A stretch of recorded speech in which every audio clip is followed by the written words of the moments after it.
Santiago Peña, precandidato Honor Colorado para las internas. Ahora, esta es la interna, 7 de diciembre. 7 de diciembre.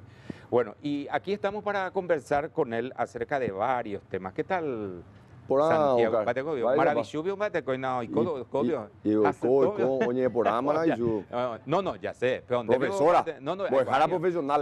Pero ya, escuché que dijiste que ya está mal de aprender, o sea, ya... Sí, es un proceso, pero es hablar nomás. Es escuchar, el ejercicio también de escuchar. Escuchar y hablar. Día del agente de policía. Sí. Seguridad. ¿Acaso seas el presidente de la República? ¿Qué análisis tenés? Porque, y cuerairó la gente, Santi, Sí. del tema de los motochorros, Sí. del asalto en la calle, del peaje. Porque la gente te dice, sí, el otro día me pareció recordar que le dieron el informe al presidente Cartes acerca de que disminuyó el tema en la zona central, en Sí. Asunción. Pero sigue el drama. O sea, en el día de la gente de está policía, el problema. correcto. ¿Y qué hay que Oscar, hacer desde tu punto de vista? Y son varias soluciones, A no ver. hay una sola. Eh. Hay que trabajar en la formación, la academia policial. ¿Qué, por Desde ejemplo, el hay que momento hacer? que entra, Sí. tiene que tener buenos profesores, tiene que haber buenos mecanismos de selección. Sí. No puede el que entra nomás ya se gradúa de oficial de la policía. Sí. Tiene que tener mecanismos estrictos. O sea, mejorar, ya supe, el proceso de admisión de quienes van a Pero estar por en la seguridad supuesto, pública. nosotros queremos mejorar la educación, hay que trabajar sobre los docentes, buenos docentes, bien remunerados. Lo mismo con los oficiales de la policía. Los que se gradúan tienen que tener buenos sueldos, tienen que tener buen equipamiento. Sí. Pero no es solamente la Policía Nacional, también es la generación de oportunidades. Porque mucha gente... ¿En qué sentido? Y por el que cae en la delincuencia, ¿qué oportunidad le dimos? ¿Será que pudo ir a la universidad? No, sí, ¿Será sí, que pero... consiguió trabajo?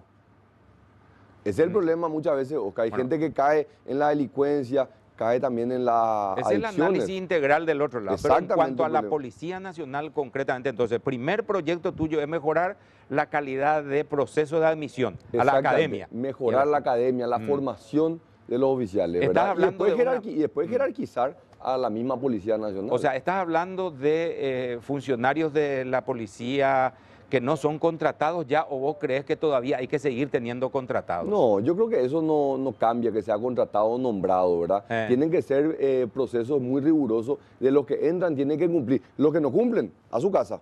Pero viste que hay un nivel diferente de preparación entre el contratado, que no hace carrera para... Vos sabés que no, Oscar, porque Sí. hoy ambos entran por concurso. Antes pues el contratado no tenía concurso, el nombrado nomás tenía un concurso. Entraba nomás.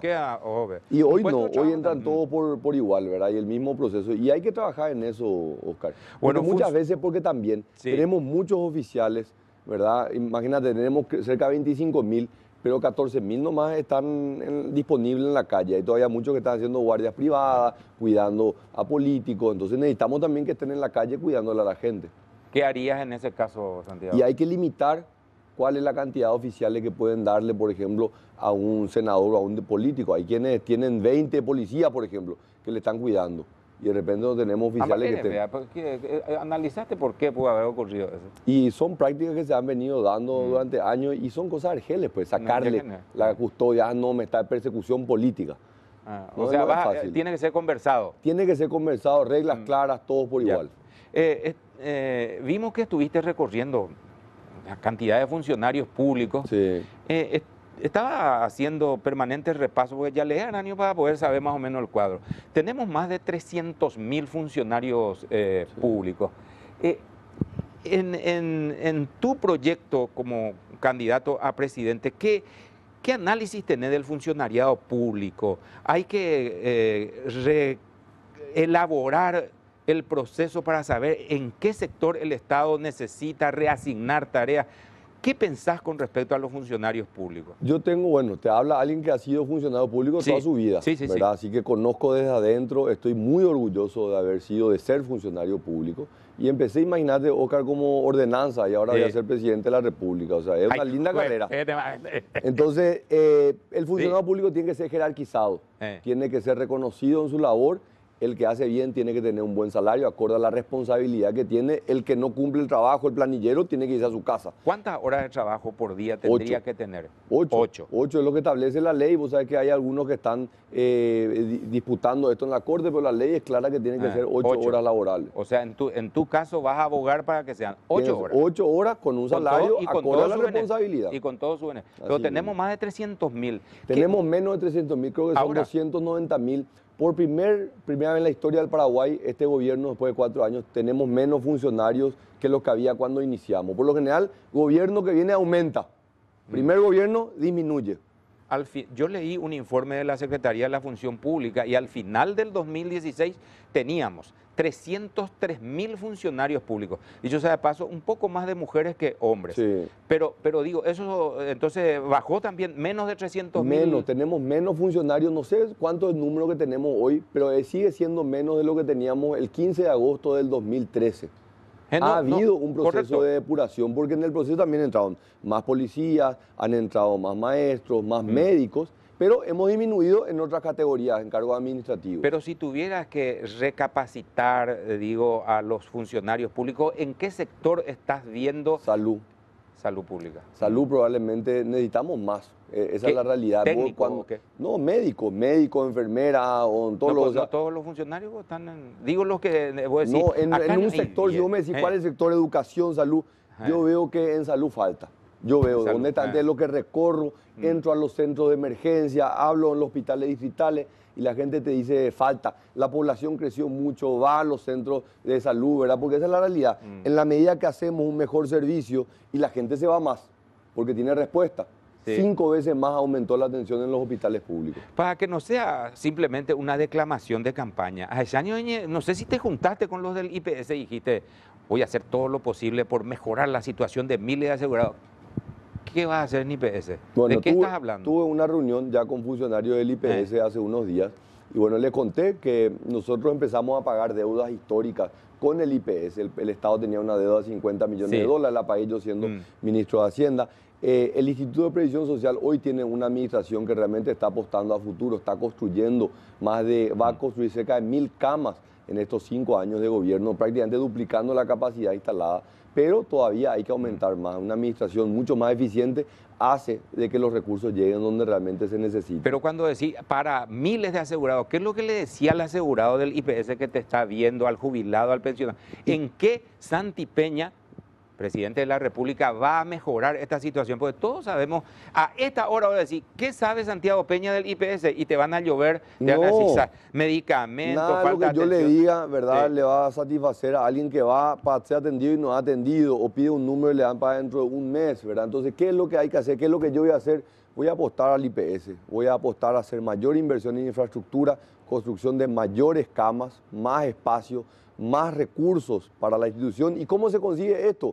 Cuidando el dinero de la gente. La plata no es del Estado, es de la gente. Así que tenemos que tener un mejor cuidado sobre esos recursos. En el caso de IPS es de los trabajadores y los empresarios, pero hay que acordar con ellos. Entonces, ¿estás de acuerdo con modificar la Carta Orgánica del IPS? Por supuesto. Pero, por ejemplo, ¿abogaría Santi Peña por sacar salud, apartar salud y apartar jubilaciones y pensiones? Eso es una reforma, Oscar, que ya tiene varios años y ha sido analizado de todas las aristas y es lo correcto, separar la prestación de salud de lo que es seguridad social. Paraguay necesita hacer una reforma muy importante en seguridad social y que la parte médica se concentre en la parte médica, porque no pueden las mismas autoridades estar pensando en la construcción de camas, en la contratación de médicos, pero al mismo tiempo a ver dónde van a invertir el dinero que le va a servir a la próxima generación. ¿Está de acuerdo en usar los fondos del IPS para, por ejemplo, en proyectos del sector privado, en invertir en el sector privado? Los fondos del IPS tienen que ser invertidos en alguna actividad rentable y segura,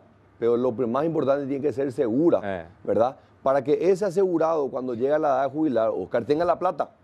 Si yo agarro la plata y pongo bajo el colchón, cuando esa persona jubilada venga, su plata va a valer menos. La inflación le va a comer todo. Entonces hay que invertir ese dinero. ¿En qué invertís? Y se puede invertir en bonos del Tesoro, en bonos de la AFD, se puede invertir en instituciones como el Banco Interamericano de Desarrollo. Y eso hay que hacer, o que es necesario, porque si no el asegurado no va a tener su plata va a valer menos. Bueno, IPS entonces en el foco de un programa de gobierno. Y por último, Santiago, un tema referido como ex ministro de Hacienda a los espacios tributarios. Y pongo nomás un ejemplo. Con este asunto del planteamiento del impuesto a la soja, pues surgió, y tu sucesora, Lea, dice, no hay necesidad de irnos al extremo para no crear conflictos, las distorsiones. Pero ella, no sé de dónde sacó, 100 millones de dólares teníamos la posibilidad. ¿Por qué no se planteó antes? Porque ella dice, vamos a inventar del 5 al 10%, vamos a equiparar Iragro con Irasi, y tenemos 100 millones. Y yo dije, ¿y por qué Santiago no hizo eso antes? ¿Por qué no lo hiciste? Si tenemos 100 millones, hay espacios tributarios. Lo que pasa es que con la política se tiene miedo, no, que quería atacar la tabacalera del presidente, no a los ricos de la soja. ¿Por qué no lo hiciste antes? Porque nosotros venimos implementando una reforma que ya la hicimos en el 2014, la empezó Germán Rojas, y yo la vine implementando, que fue la implementación del Iragro. Antes el IVA era 0, nosotros lo llevamos al 5. Y siempre la idea fue, perfecto, la siguiente etapa es llevar del 5 al 10. ¿Y por eso por qué no se hizo antes de la propuesta para complicar, Oscar, contaminar todo? Hay varias cosas que nos gustaría hacer, pero para eso necesitamos tener el consenso con el Parlamento. Y no tenemos ese consenso. Pero hubo ese consenso al final. No, ahora ¿nos aprobó? No, ya sé, pero por lo menos tenían 100 millones, había sido... Y yo te voy a contar, ¿sabes por qué? Cuando en el 2013 asume Horacio Cartes, y se planteó el impuesto a la exportación, porque se aprobó el impuesto a la exportación. Recién ahí el sector agropecuario aceptó el IVA del 5%. No aceptaba eso. Entonces, ¿qué es lo que decía? No, yo no quiero nada, pero si me da algo, mejor dame esto. Y lo mismo pasó ahora con esto. O sea, yo no quiero que no cambie nada, pero si vas a poner el impuesto a la exportación, eso yo no quiero, cobrarme en vez del 5 que sea el 10 del IVA. Finalmente, Santiago, ¿vos creés como proceso político y administrativo, administración financiera, digo, en la gradualidad, no en los choques? Así mismo, yo creo en la gradualidad, Oscar. O sea, ese sería tu mecanismo. Ese sería, y principalmente nosotros no podemos pedirle a gente que ya está pagando impuestos que pague más cuando todavía hay gente que no paga nada. Es muy justo. De gusto igual paga lo que paga. ¿Verdad? Mira, pues yo te digo, Oscar, voy a pagar 10 y ya va a pagar 15, pero el que está al lado paga 0. Ya. Santiago, tu relación con los medios, ¿vos no crees que en serio hay persecución en tu contra? No, te pregunto, acá hay mucha gente mirando. ¿Vos no crees que hay persecución en tu contra? Oscar, como que uno no cree en las brujas, pero de que las hay. Pero desde aquí, ¿pero sentiste alguna vez que alguien te marginó, te excluyó? Carga, hay una realidad, Oscar. La carga de ser candidato del movimiento oficialista es una carga más pesada. No, seguro. Es cierto, ¿verdad? No, seguro. Entonces uno obviamente... Ser oficialista es difícil. Ser oficialista es difícil, ¿verdad? Pero es realmente para alguien que disfruta esto. Disfruta inclusive, Oscar, la crítica. Disfruto irme a los lugares porque cada crítica es la oportunidad de poder explicarle quién soy, por qué hago lo que hago. Entonces, obviamente, yo lo que busco y de repente parece que, che, y qué raro, hace rato no me llama Oscar. Va europea. No. Además, yo creo que te enteraste que estoy practicando guaraní. Yo creo que sí. Ani que enderezará, Santi. Gracias, Santi. Muchas gracias, Nos vamos a seguir encontrando. Pero por supuesto, y por supuesto, Oscar, yo siempre vengo diciendo, Oñendive ya puede, juntos hagamos más. Gracias, Santi.